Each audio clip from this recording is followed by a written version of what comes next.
வணக்கம் நேயர்களே. ஓம் சிவசக்தியும் எஸ்ஆர்எஸ் சேனலுக்கு உங்களை அன்புடன் வரவேற்கிறோம். மிக்சர் செய்வது எப்படி இன்றைக்கி நான் காட்ட போகிறேன்.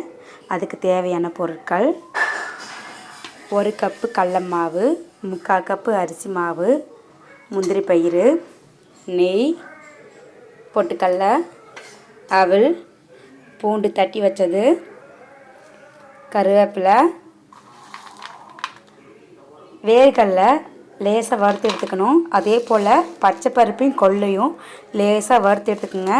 இப்போ நான் இங்கே மாவை பிணைஞ்சி ஏற்கனவே எடுத்து வச்சுருக்கிறேன்.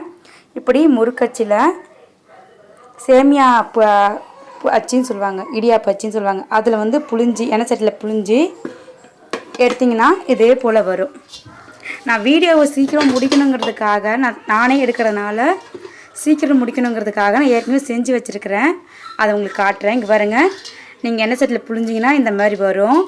அதுக்கப்புறமா அதிலே மாவு கொஞ்சம் எடுத்துக்கிட்டு கொஞ்சம் தோசை மாவு பதத்தில் இப்படிங்க பாருங்க, இந்த அளவுக்கு பதம் இருக்கணும். பார்த்தீங்களா? இந்த கடலையில் வச்சு எண்ணெய் சட்டியில் வச்சு இப்படி தேய்ச்சிங்கன்னா அழகாக பூந்தி அழகாக விழுந்துடும் எண்ணெய் சட்டியில். அதுக்கப்புறம் நீங்கள் அதுக்கப்புறமா எடுத்துக்கலாம். நான் ஏற்கனவே செஞ்சு வச்சுருக்கிறேன். இங்கே பாருங்கள், நான் பூந்தி செஞ்சு வச்சுருக்கிறேன். அதே போல்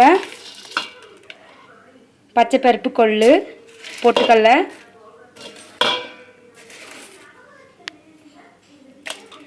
வேர்க்கடலை,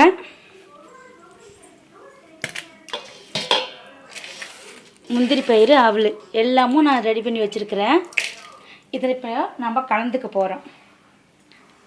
இதில் நல்லா இதை உடச்சி விடணும். இப்படி உடச்சி விட்டுட்டு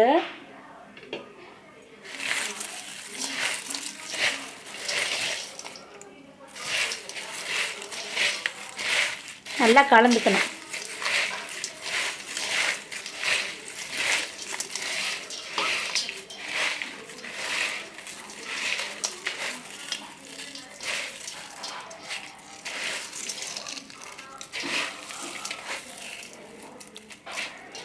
அதுக்கப்புறமா மஞ்சள் பொடி, கொஞ்சம் காரத்தூள், உப்பு எல்லாத்தையும் சேர்த்து வச்சுருக்கிறேன்.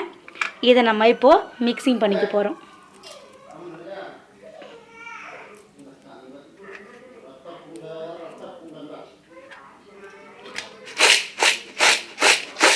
இப்போது மிக்சர் ரெடி.